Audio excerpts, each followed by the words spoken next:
주시는 하나님의 말씀 히브리서 10장 32절에서 39절까지 말씀이 되겠습니다.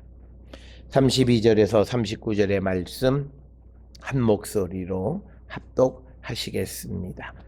전날에 너희가 빛을 받은 후에 고난의 큰 싸움을 견디어낸 것을 생각하라.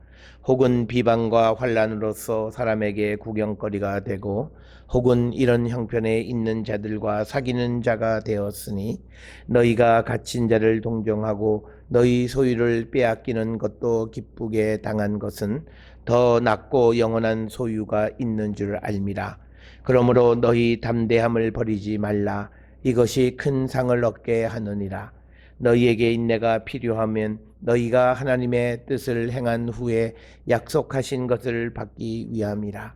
잠깐 후면 오실 이가 오시리니 지체하지 아니하시리라. 나는 의인은 믿음으로 말미암아 살리라. 또한 뒤로 물러가면 내 마음이 그를 기뻐하지 아니하리라 하셨느니라. 우리는 뒤로 물러가 멸망할 자가 아니요 오직 영혼을 구원함에 이르는 믿음을 가진 자니라. 아멘. 오늘 우리가 함께 읽은 시브리서 10장 32절부터 39절은 시브리서 저자가 세 번째로 이제 마지막 끝까지 주님 오실 때까지 믿음을 지키는 자들이 어떤 믿음을 가져야 하는가를 권면하는 말씀이 이제 오늘 주시는 32절로 39절의 말씀이 되겠고, 그리고 이 내용은 이제 11장 1절로부터 이제 전개될 믿음의 조상들의 그 믿음의 이야기와 이제 자연스럽게 연결되어지는 그런 이야기가 되겠습니다. 특별히 오늘 주시는 이 본문의 말씀을 보면 이것은 이 시브리서 저자가 지속적으로 강조하는 것은 예수 그리스도를 믿고 난 다음에 다시 배교하는 자들. 그래서 그 표현을 너희가 빛을 받은 후라고 하는 표현, 그러니까 예수를 영접한 후에 끝까지 믿음을 지키는 자가 되어야 한다라고 하는 것. 그러면서 오늘 주시는 32절에서는 지금 이 시브리서를 받아 읽는 그 수신자들이 처음 믿었을 때 믿음이 상당히 좋았던 것을 다시 한번 기억시키는 겁니다. 그래서 32절에 보면 전날에 너희가 빛을 받은 후에 고난의 큰 싸움을 견디어낸 것을 생각하라. 그러니까 과거에는 그들이 어떤 어려움 그리고 예수를 믿기로 작정함으로 말미암아 받았던 그런 고난을 잘 견뎌냈다라고 하는, 그래서 격려 내지는 그런 그들을 위로하는 말씀, 그러면서 그것을 생각해서 지금 당하고 있는 여러 가지 어려움 속에서도 믿음을 지키는 자가 되어야 한다라고 하는 것을 말씀합니다. 오늘 주시는 이 32절을 통해서 우리가 믿음의 삶을 살아갈 때 우리가 주를 위해서 헌신하고 그 속에서 주님을 만나는 그 사건은 우리가 믿음의 어떤 어려움을 겪었을 때 그 어려움을 이기게 하는 힘이 된다라고 하는 것을 우리에게 가르쳐주는 그런 말씀이 되겠고, 오늘 주시는 본문에서 그들이 어떤 고난의 큰 싸움을 견디었는지는 잘 정확하게 기록하고 있지는 않아요. 우리가 33절에 보면 비방과 환난을 받음으로 사람의 구경거리가 되거나 또는 그런 형편에 있는 사람들의 사귀는 자가 되었다, 이런 표현만 있는데 그러나 우리가 요한복음에 있는 말씀, 요한복음에서 이제 그 예수님으로부터 병나음을 입은 사람들이 공회로부터 축출을 당하고 하는 그런 어떤 어려움을 당했던 이야기들을 통해서 보면 오늘 이 시브리서 저자가 편지를 하는 이 시브리서를 받아 읽는 사람들이 전에 유대인이었다가 예수를 믿게 되므로 아마 이들도 아마 유대 사회로부터 아마 축출을 당하는 그런 고난을 당했던 그런 사람들. 그렇지만 그들이 큰 싸움을, 영적인 싸움을 잘 견뎌냈던 그런 사람이었다, 이렇게 이야기를 합니다. 그래서 우리가 그때 그 일을 기억하면서 지금 어떤 어려움을 당하고 있다고 해서 우리가 믿음을 포기하는 자가 되어서는 안 된다라고 하는 겁니다. 그래서 오늘 주시는 이 말씀은 시브리서 저자가 이 편지를 받아 읽는 사람들에게 처음 그리스도인이 되었을 때 그때 모든 곤란과 어려움을 잘 견디고 이겼던 것을 기억하면서 이제 얼마 남지 않은 그 시점, 목표까지 우리가 나태하거나 포기하지 말고 믿음을 잘 지키는 자가 되어야 한다. 그래서 격려하는 그런 말씀이 오늘 주시는 32절로부터 39절의 말씀이 되겠습니다. 특별히 33절, 34절에서는 그들이 겪는 어려움에 대해서 이야기합니다. 비방과 환난으로서 사람의 구경거리가 되는 것, 그리고 또 그런 형편에 있는 사람들과 사귀는 것, 그리고 갇힌 자들을 동정하고 그래서 모든 소유를 빼앗기는 것, 이런 것들을 기쁘게 당했는데 그것은 왜 그들이 그런 지금의 살아가는 삶에서 모든 고난을 이길 수 있었느냐? 그것은 영구한 소유가 있는 줄 알았기 때문이다. 오늘 주시는 이 본문에서 우리가 강조하는 것, 그리고 특별히 우리는 영원성을 믿을 수 있을 때 현세성을 이길 수 있다는 거예요. 오늘날 세상을 살아가는 것은 우리는 영원한 것을 추구하며 살아가는 것이 예수를 영접한 사람이고, 예수를 영접하지 못한 사람들은 눈앞에 있는 것을 추구하는 삶을 살아가는 거예요. 그래서 예수님이 부르셔도 당장 눈앞에 있는 일, 밭을 사러 가거나 또는 산 것을 보러 가거나 또는 개인의 일을 하거나 함으로써 주님의 부르심에 응답하지 못하는 것들은 그들이 영구한 소유가 있는 줄 알지 못하기 때문이다. 그래서 지금 눈앞에 있는 거 이걸 잡아야만 살 수 있다고 믿기 때문에 그들은 영구한 그런 소유를 포기하고 눈앞에 있는 것을 취하는 자들이다. 그런데 그런 영원한 것이 있다라고 하는 것을 믿는 자들은 눈앞에 있는 것을 포기하고 영원한 것을 취하는 자가 된다라고 하는 겁니다. 따라서 오늘 주시는 33절, 34절에 있는 말씀은 믿음이 있기 때문에, 그래서 그 믿음이라는 것이 뭐냐? 그것은 눈에 보이는 것만을 바라보는 것이 아니라 보이지 않는 영구한 소유, 영원한 것이 있음을 믿고 그것을 추구해 나가는 삶이라는 거죠. 그런데 우리에게 영구한 소유가 뭐냐? 그것은 우리가 영생을 누리는 겁니다. 그걸 우리가 믿는 거예요. 그렇기 때문에 영생에 들어가는 자들이 되기 위해서 지금 우리가 눈앞에 있는 모든 것들을 빼앗기는 것, 그거는 별로 중요한 문제가 아니라는 거예요. 그렇기 때문에 갇힌 자를 동정하고 또 소유를 빼앗겨도 그렇게 불안하거나 염려하지 않고 기쁘게 당할 수 있었다라고 하는 겁니다. 특별히 비난과 비방과 환난을 당했거나 또는 그런 형편에 있는 사람과 사귀었다라고 하는 것은 우리가 유대 사회 속에서 누구를 비방하고 비난하는 것은 그가 죄인이거나 잘못됐을 때 그렇습니다. 그래서 지금 이 사람들이 예수를 믿는 그 자체가 유대인들의 입장에서는 비난을 받아야 할 만한 일이고, 그리고 또 이제 그렇게 예수를 믿는 사람들과 사귀는 거죠. 그러니까 비난받는 사람들과 사귀는 거.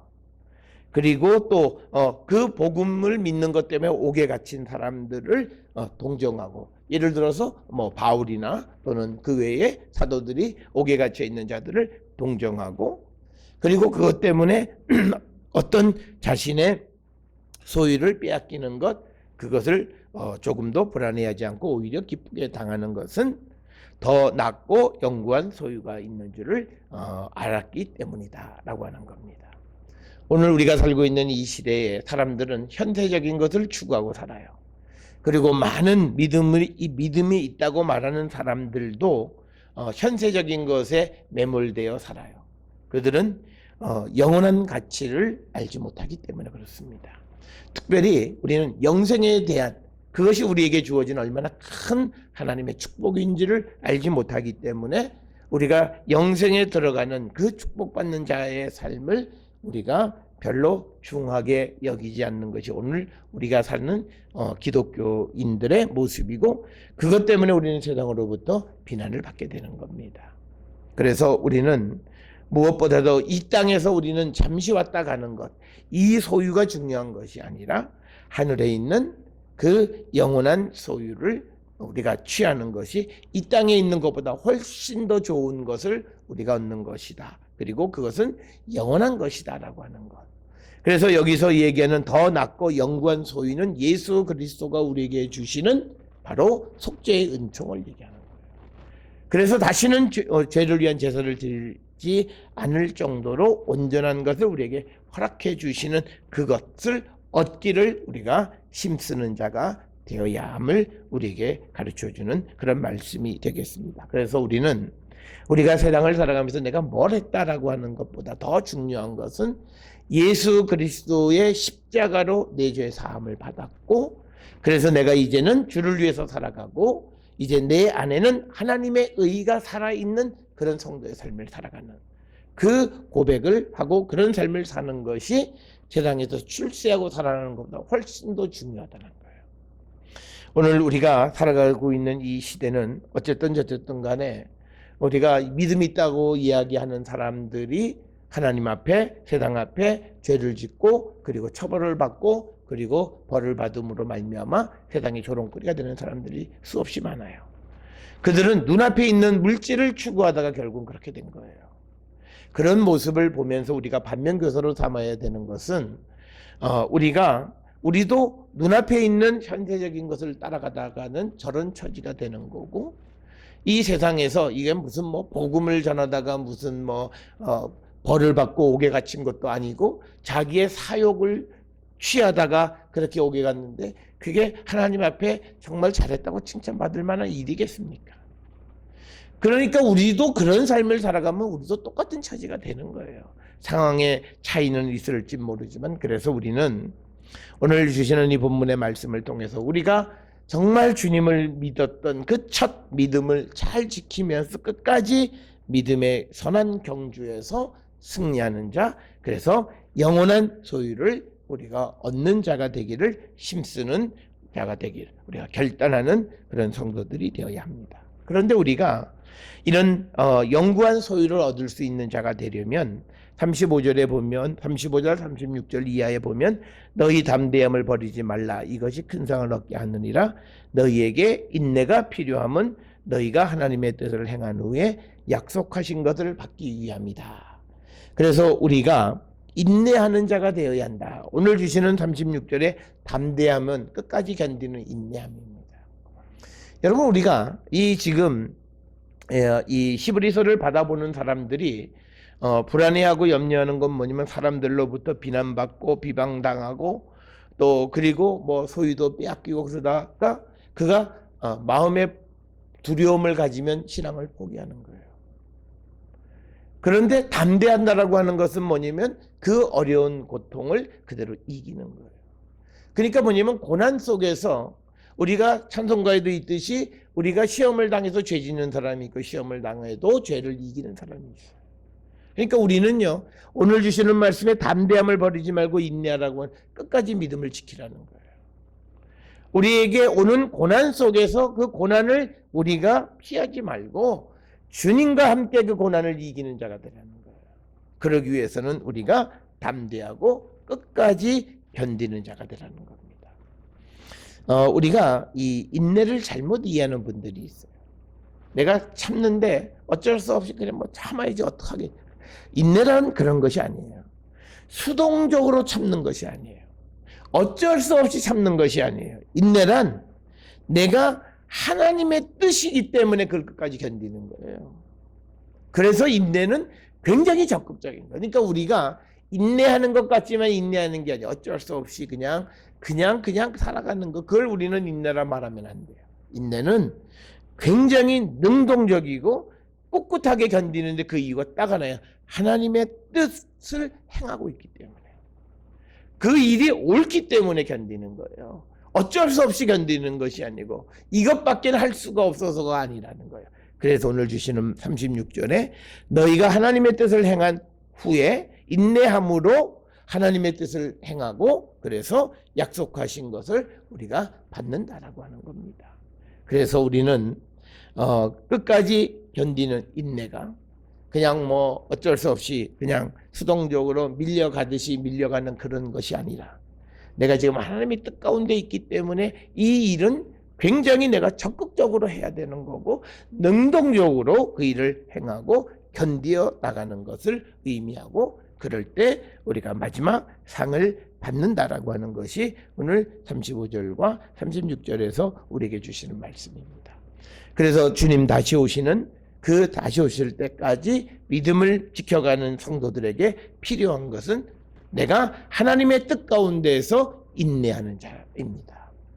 그래서 우리가 인내할 때 우리의 믿음을 지킬 수 있고 하나님의 뜻에 순종할 수 있어요. 그래서 인내라고 하는 것이요, 우리의 믿음에 있어서 마지막 때를 살아가는 자들에게서는 굉장히 중요한 거예요. 그래서 오늘 주시는 이 본문에서도 너희가 처음 예수를 믿기 시작한 다음부터 여러 가지를 잘 견뎠으니까 지금도 어떤 어려움이 왔다 할지라도 인내함으로 견디라고 하는 거예요. 그래서 이제 우리에게 우리가 이 믿음이라고 하는 것들, 이제 11장 이후에서 보여지는 그런 믿음의 선진들의 믿음의 모습들을 여러 가지로 우리가 보여지는데, 거기에서 우리가 초점으로 봐야 되는 건 인내예요.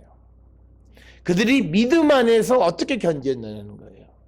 그러니까 우리가 예를 들어 아브라함 같은 경우에는 75세 때에 약속을 받고 나서 25년 동안 그 약속을 끝까지 견딘 거예요.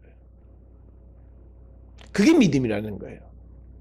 그러니까 이게 물론 우리가 천사가 나타났을 때 웃기도 하고 뭐 그런 일도 있긴 했습니다만, 그러나 그 99세 때 와서 약속했을 때 그걸 믿었던 거예요. 그게 끝까지 인내하는 겁니다. 그래서 우리가 좋은 믿음이란 뭐냐? 인내하는 거예요. 그러니까 어떤 이들은 어려움이 오면 그냥 떠나버리고 주저앉아요. 그러니까 그것은 어떤 목적지 앞에 다 왔다가 그냥 주저앉아 버리고 마는 거예요. 그런데 오늘 주시는 본문의 말씀에서는 담대함을 버리지 말라고 이야기하면서 너희에게 인내가 필요하다. 그리고 그것은 너희가 하나님의 뜻을 행한 후에 약속하신 것을 받기 위함이다. 그래서 우리가 인내는 하나님의 뜻을 행하면서 견디는 것을 인내라고 얘기하는 것이다. 그래서 우리가 많은 사람들이 믿음의 삶을 살아갈 때 어쩔 수 없어서 주님께 맡기는 일들이 많아요. 그래서는 안 돼요. 주님에게 맡기는 것이 내가 선택 중에서 내가 이럴 수도 있고 저럴 수도 있는 가운데서 그래도 주님에게 맡겨야지, 이렇게 선택을 하는 것이, 그것이 우리가 끝까지 견디면서 우리가 인내한 방법이 없어요. 그러니까 어차피 그러면 이제는 뭐 주님밖에는 없으니까 주님 날 도와주시오. 물론 그런 자들에게도 주님은 자비를 베푸시기도 하지만, 그러나 그건 믿음이 아니에요. 그럼 방법이 없잖아요. 자기가 해볼 대로 다 해봤어요. 그런데 방법이 없으니까 예수님한테 오는 거예요.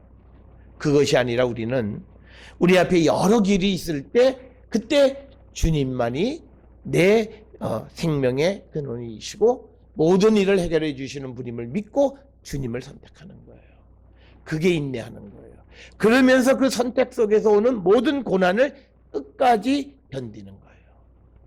그런 삶을 우리가 살아가는 것을 하나님의 뜻을 행하는 인내라고 얘기하는 거예요.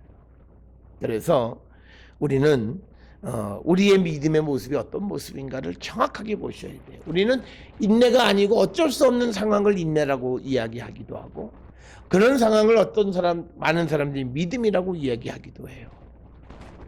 그런데 그 내면을 들여다보면 그 안에는 하나님의 뜻이 없어요.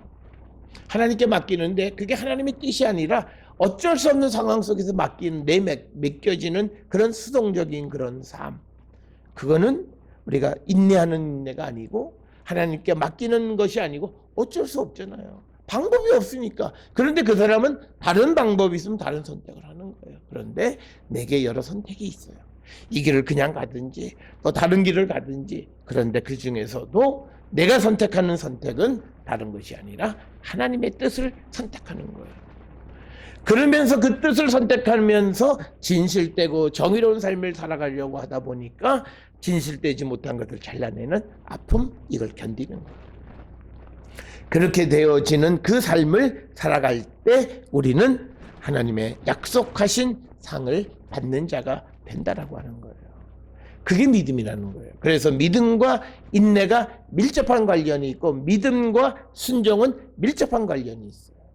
순종은 하나님 말씀에 대한 순종이에요. 그러니까 말씀이 없는 자는 믿음이 있다 그러면 안 돼요. 말로 그냥 어떤 행동으로 그건 믿음이 아니에요. 그건 자기 좋아서 하는 거예요. 우리가 자기 좋아서 하는 것과 믿음을 구별하시고, 믿음은 하나님의 뜻을 행하는 거예요. 하나님의 원하심을 행하는 거예요. 그래서 우리는 오늘 내가 살아가는 삶이 주님의 뜻인가를 반드시 늘 묻고, 그리고 그것이 주님의 뜻이라면 그것이 어렵고 힘든 길일지라도 끝까지 우리가 인내하고 그 길을 걸어가는 거예요. 그래서 오늘 주시는 이 히브리서에서도 그 히브리서 그 편지를 받아보는 사람들, 너희들이 그리스도를 선택하고 그리스도를 믿기 시작한 그 선택 하나님의 뜻이고, 그리고 이 뜻을 이루기 위해서 끝까지 환난이나 곤고가 있을지라도 견디는 자가 되라, 이렇게 말씀하는 겁니다. 따라서 여러분, 인내는 하나님의 뜻을 이루는 아주 능동적이고 적극적인 선택을 얘기하는 것이지, 어쩔 수 없이 떠밀려가는 것을 인내라 말하지 않는다. 그것을 우리는 기억하시면서 정말 내가 인내하고 있는지, 그것은 내가 지금 적극적으로 하나님의 뜻을 행하고 있는지를 돌아보는 우리 모두가 되어야 할 줄 믿습니다. 그래서 우리는 하나님의 뜻을 행하는 삶으로 인내하며 살아가는 자가 되어야 함을 우리에게 가르쳐주고 있고, 그러면서 37절에 잠시 후면 오실 이가 오시리니, 이건 뭐냐면 예수 그리스도의 임박한 종말을 얘기하는 거예요. 지체하지 아니하시리라 라고 하는 거예요. 여기서 우리가 하나 기억하셔야 되는 게 있어요. 이 히브리서에서도 얘기하는 것처럼 예수님은 이제 모든 것이 주님 앞에 굴복할 때까지 기다리시는 거죠. 그러니까 모든 스케줄을, 임박하다라는 건 우리의 그 계획 속에서 임박한 것이 아니에요.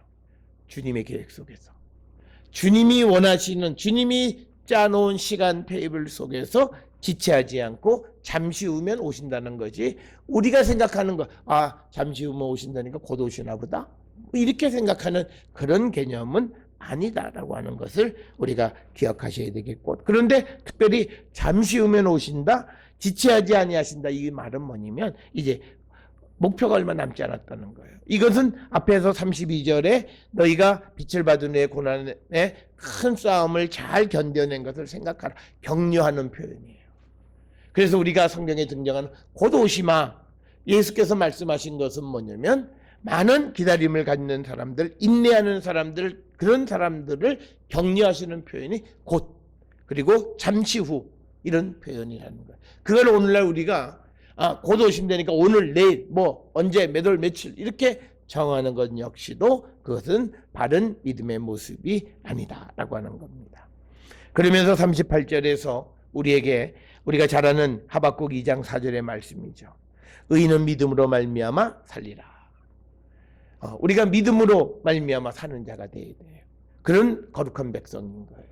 우리는 이제 예수께서 십자가에 달려 돌아가심으로 우리의 죄를 다 씻어주심으로 의로운 자가 됐어요. 그러면 우리는 어떻게 살아요? 우리는 믿음으로 사는 거예요. 그래서 우리가 믿음으로 사는 의인의 삶은 어떠냐? 고난이 많아요. 그런데 그 고난은 예수께서 그 고난 속에서 주님이 우리를 구원해 주세요. 그러니까 의인의 삶은요, 하나님의 구원의 은총을 날마다 체험하고 살아가는 거예요. 그게 의인의 삶이에요. 우리는 의인의 삶, 그러면 복만 생각해. 상급? 아니에요. 이 땅을 살아갈 때 의인에게는 고난이 많다. 성경의 말씀이에요. 그리고 그 고난 속에 있는 우리를 구원해 주시는 분이 바로 하나님께서 우리를 구원해 주신다. 그래서 시편 34편 19절에 우리가 잘 아는 의인은 고난이 많으나 여호와께서 그의 모든 고난에서 건지시는도다. 그렇게 되어 있어요. 그러니까 우리가 그런 삶을 끝까지 인내하며 살아가는 거예요. 그게 하나님의 뜻이에요. 하나님의 뜻은 우리가 고난받는 게 하나님의 뜻이라고 되어 있어요. 그러니까 우리가 주님의 오심을 기다리는 자들이 나는 한 번도 어려움이 없었다, 이렇게 가끔 얘기하는 분들, 그 믿음이 뭔지를 모르시는 거예요. 믿음에는 고난이 있습니다. 그 고난 속에서 우리를 구원하시는 하나님을 만나면서 하나님의 사랑과 구원을 확신하게 되는 거예요. 그래서 그것을 통해서 끝까지 우리의 믿음을 하나님의 뜻 안에서 지켜갈 수 있도록 우리를 지켜주시는 것. 그래서 오늘 주시는 말씀에 의인은 믿음으로 말미암아 살리라. 그래서 또한 뒤로 물러가면 내 마음이 그를 기뻐하지 않는다. 우리 뒷걸음질 치면 안 돼요. 그래서 우리가 쟁기를 든 자는 앞을 바라보고 나가야 된다고 얘기해요. 뒤돌아보는 것은 하나님의 뜻에 합당하지 않다 이 말하고 똑같은 거예요. 그런데 우리가 뒤돌아보는 게 뭔지 아세요? 전부 다 인간적 관심이에요. 혈연적 관심이에요. 우리가 특별히 우리 한국 사회에서 믿음을 위해서 우리가 자기 자신이 정리해야 되는 건 뭐냐면요, 혈연과 하나님과의 관계를 제대로 우리가 결정하지 못해요. 혈연 때문에 자꾸 뒤돌아봐요. 그래서 우리가 예수님의 제자 가운데 내가 이제 주님을 따를 터이니 아버지 장사하게 해달라 그랬을 때 예수님이 그건 죽은 자에게 맡기고 넌 날 따라. 그 말씀은 하나님의 나라의 일이라고 하는 것은 앞을 바라보며 나가는 거지, 혈연적인 것 때문에 뒤돌아보거나 오늘처럼 뒤로 물러서면 내 마음이 그를 기뻐하지 않는다. 굉장히 무서운 얘기예요. 하나님이 우리를 기뻐 안 하세요. 왜? 내가 자꾸 뒤로 물러가기 때문에. 그러면서 39절에 우리는 뒤로 물러가는 자 멸망할 자라고 되어 있어요. 뒤로 물러가 멸망할 자가 아니요 오직 영혼을 구원함에 이르는 믿음을 가진 자라. 여기서 우리가 뒤로 물러서는 자는 예수를 믿기로 했다가 이 믿음을 포기하는, 배교하는 사람들, 뒤로 물러서는 거예요. 그리고 우리가 주님을 따르기로 했다가 뒤로 물러서는 거예요. 그래서 이 그리스도인의 삶은요, 앞을 향해 가는 거예요. 그래서 그리스도인의 삶은 굉장히 진취적이라고 하는 게 바로 이거예요. 뒤로 물러섬이 없어요. 물론 그 물러섬은 주님이 물러서는 척을 해 주실 때가 있어요. 우리가 여호수아나 이런 데 전쟁할 때도 보면 하나님의 작전으로 뒤로 물러서게끔 했다가 적을 포위해서 괴멸시키는 경우가 있어요. 그 이외를 제외하고는 뒤로 물러설 일이 없습니다. 그래서 우리가 이제는 우리가 믿음을 가지고 살아가는 사람들의 삶의 방향은 뭐냐? 영혼의 구원함을 향해서 믿음을 갖고 인내하면서 앞으로 나가는 삶을 사는 겁니다. 그래서 우리는요, 뒤돌아보면 안 돼요. 사람은 항상 뒤를 후회하면서 그것 때문에 우리의 발목이 잡히는 사람들이 많아요. 아, 그때 참 이랬어요. 거기에 그냥 붙잡혀. 근데 이거 다 털어내야 돼요. 우리가 회개한다는 그 모든 것을 털어내고 이제 내게 주어진 새로운 삶을 향해서 우리가 앞으로 나가는 자가 되어야지, 뒤로 물러가면 하나님이 그를 기뻐하지 않으신다. 그래서 우리가 믿음의 삶을 살아갈 때, 또 우리가 하나님 앞에 헌신할 때, 어떤 이들은요, 주님에게 헌신하면서 이건 내가 너무, 그래서 내가 좀 속도를 이게 말이 안 되는 소리를 하고 있어. 성경을 그냥 자기 마음대로 해석해서 그래. 우리가 아무리 주님 앞에 헌신한다고 해서 그게 주님의 마음에 쏙 들겠어요? 그런데도 우리는 사람의 눈으로 보면서 속도를 조절한다, 내가 좀 금년은 좀 쉬어야 되게, 이런 이상한 소리들을 하고 있어요. 그런데 주님은 뒤로 물러서는 자, 내 마음이 그를 기뻐하지 않는다. 그리고 뒤로 물러가면 멸망할 자다. 이렇게까지 이야기를 합니다. 우리가 근본적으로 믿음에서 뒤로 물러서는 자가 되면 안 된다. 예수를 따라서 앞으로 나가는 그런 삶을 살아가는 자가 되어야 된다. 그래서 오늘 주시는 32절로부터 39절은 주님이 오실 때까지 우리가 어떻게 주를 따르며 살아가야 하는가. 우리가 담대함을 가지고 인내함으로 끝까지 하나님의 뜻을 행하기 위해서 참고 견디고 그 뜻을 이루며 상급을 받는 자가 되어야지, 어려움이 있다고 해서 주저앉거나 물러서는 자가 되면 오히려 하나님의 기쁨을 얻지 못하는 자가 된다라고 하는 것을 꼭 기억을 하셔서, 우리는 예수를 믿고 따르는 자로서 주님을 따라 앞으로 나가 우리 자신의 영혼의 구원함 뿐만 아니라 다른 이들의 영혼을 구원하는 일에 우리가 쓰임을 받는 거룩한 백성들이 되기를 결단하며 그 믿음을 갖고 살아가는 우리 모든 성도들이 될 수 있기를 주의 이름으로 축원합니다.